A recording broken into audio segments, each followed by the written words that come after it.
quality title race of all time, but coming out on top again in the Premier League, Manchester City.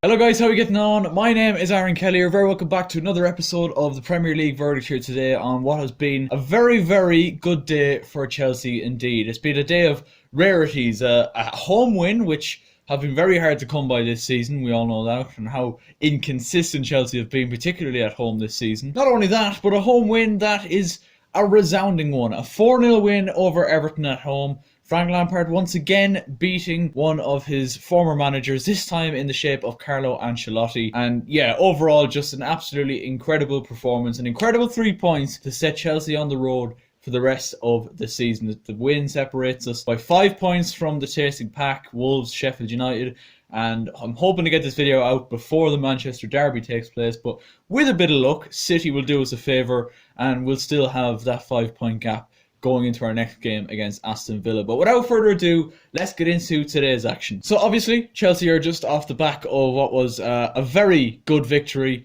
during the week against Liverpool in the FA Cup to get through to the next round. We play Leicester in the quarter-final in a couple of weeks' time in that. But a good performance, admittedly, against half of Liverpool's team. They did have the likes of, Gomez, Robertson, Van Dijk, Fabinho, but Mane played as well, but there wasn't an awful lot of their key men. It was probably about 50% of their strongest team during the week, but Chelsea still had to beat them, beat what's in front of them.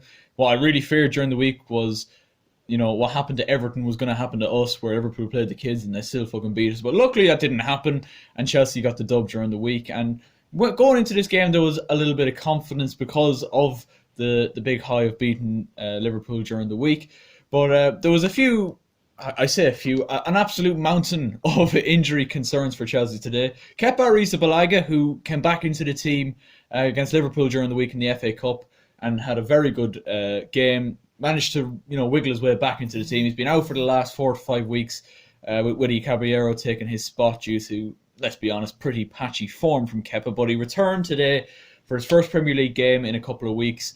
But let's be honest, he didn't have an awful lot to do, and we'll get into that in a minute. But in terms of the rest of the starting 11, it was Zuma beside Rudiger, Alonso and Azpilicueta. Now, the three in midfield was where we kind of had, where I thought we were going to have a couple of issues, because obviously N'Golo Kante is injured, Jorginho got suspended last week, and Mateo Kovacic got injured against Liverpool during the week. So our starting midfield trio today was Billy Gilmour, who got man of the match against Liverpool during the week, Ross Barkley, who got an absolutely wonderful goal against Liverpool during the week, and Mason Mount, with the front three staying the same of Willian, Pedro and Olivier Giroud. Now, still a massive injury list: Tammy Abraham, Christian Pulisic, Callum Hudson-Odoi, as I mentioned, N'Golo Kante and Mateo Kovacic, to name but a few. Yeah, no, it was definitely a rejigged midfield today, and that was kind of the only thing I was a little bit worried about. But I have to say, the midfield trio today were absolutely unbelievable. Billy Gilmour, man of the match for the second game in a row. The fact that he's such a young lad, he's 18 years of age, he's fucking younger than me, boys. And he's controlling this game. He controlled the game against Liverpool during the week, and he was absolutely brilliant today. The composure and confidence the kid shows in the ball for such a young age, it's very, very admirable. And I absolutely tip my hat to him. Absolutely fantastic performance from Billy Gilmour today. Ross Barkley, also very, very good today. And I'm really starting to change my mind on Ross Barkley. He's starting to come around. He's starting to put in some really, really good performances. Obviously, he got that goal against Liverpool during the week, but overall today, against his former team, he was very, very solid today. But the first goal of the game came to the other midfielder in Mason Mount, and what a goal it was. Little ball in from Pedro. Hits it, little swivel on the turn, smashes it past Jordan Pickford into the bottom corner. And Chelsea were absolutely electrifying in that first 20-25 minutes. And we got a second goal then when Ross Barkley's through ball was latched onto by Pedro, who rolls it past Pickford. And Chelsea looked in a very, very good position going into half-time then. And we kind of sat off a little bit for the second half of the first half. And the only real chance that Everton had was a self-inflicted error between Alonso and Zuma, which let Calvert-Lewin in, and 9 times out of 10, in the kind of form Dominic Calvert-Lewin has been in, you'd expect him to take that chance. Luckily for us, he didn't, and the score stayed 2-0. at half-time. Chelsea came out for the second half then, and it was pretty much us picking up where we left off. Willian grabbed the third goal, and it was an absolute peach of a strike from outside the box. Another assist for Ross Barkley. He laid it off, and Willian smashed it into the bottom corner. Questionable defending from Everton. Absolutely. I don't know why either Digne or Mason Holgate doesn't close Willian down. Either way, it was an absolutely beautiful finish from Willian to make it 3-0. And at that point, I kind of thought to myself, that's the game safe now. That's the 3 points in the bag. But there was time for Chelsea to get a fourth, and it was only a few minutes later from Willians, and it was Olivier Giroud, and an absolutely incredible performance from him once again. And for me, I know Tammy Abraham's been injured, and there's not an awful lot he can do about that, but for me, Olivier Giroud has wiggled his way into Chelsea's starting position as a striker. Absolutely wonderful. Every long ball was chested down, it was flicked on, lovely little touches with his feet as well. And then a lovely goal after a cross from Willian from the corner, sliding in, out-muscling Mason Holgate, easy as you like. Brilliant, brilliant finish. 4-0 is how it finished, and there was time for Frank Lampard to bring in two debutants, two youngsters. Tino Anjorin was the first, and what was the second fella's name? Yeah, Armando Broja was the second man. He came on for Olivier Giroud, and Anjorin came on for Willian. So overall, a very good day, incredible performance.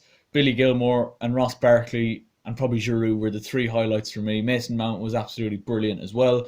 And it looks really good for us now at the minute with our midfield, the depth we have. I think Spencer SC put out a very good tweet about it, and I agreed with it massively, was that you have to look at the squad depth that Chelsea have in that midfield. And considering we've only had the one transfer window to sign anyone, even though we didn't sign anyone in January, to be able to not have Kante, Jorginho and Kovacic, three players of that quality, and be able to bring in Billy Gilmour and Ross Barkley in the form he's in, and Mason Mount, it's just testament to how good Chelsea's squad depth is at the minute. But we have to keep pushing. We've a lot of very, very important games coming up. We can just hope that Manchester United don't get a result against Manchester City later on, but if they don't, the gap will remain at 5 points, and that's back to a healthy enough gap. We've Aston Villa away next, then that dreaded second leg against Bayern Munich. I mean, I can't really see us doing much in that game, but who knows? We might make the scoreline a little bit more respectable at the very least. But the best that we've seen Chelsea play today is it's the way they've played when they've been at their best this season. In the first kind of 20 minutes of the first half, first 20 minutes of the second half, where the pressing was high, we weren't giving Michael Keane and Mason Holgate the time to pick out the little passes into midfield, or Andre Gomez, Tom Davis. They didn't have an absolute sniff in that game, and it was, let's be honest, the absolute opposite of the game that we played against Everton in the reverse fixture, where we lost 3-1 earlier on the season. I went off on a bit of a rant after that one, didn't I? Let's just hope we can get a bit of consistency going. I feel like I'm saying this as a fucking broken record now at this stage, but consistency is the key. And if we can get a run of a couple of wins going, who knows? I mean, we're only 2 points off Leicester City now, and let's see if they get a result against Aston Villa tomorrow night. But we've got to just keep winning our games, keep being consistent. I mean, we have to get consistent to keep being consistent first, don't we? So, yeah, that's pretty much where I'm going to leave it. The rain is starting to come down now, so I don't want the video to be fucking ruined. So, yeah, that's it. Really leave a like if you did enjoy. Also, subscribe if you're new, because we have a very, very good football video coming out this week, and I know you guys are going to enjoy it. So make sure you click the subscription button down below. I was going to say down the description. What am I on about? So make sure you subscribe down below, click the notification bell so you do not miss out on this banger of a video coming out later in the week. And yeah, that'll do it from me. Hope you guys did enjoy. And yeah, I'll catch you guys in a bit. Take care and peace.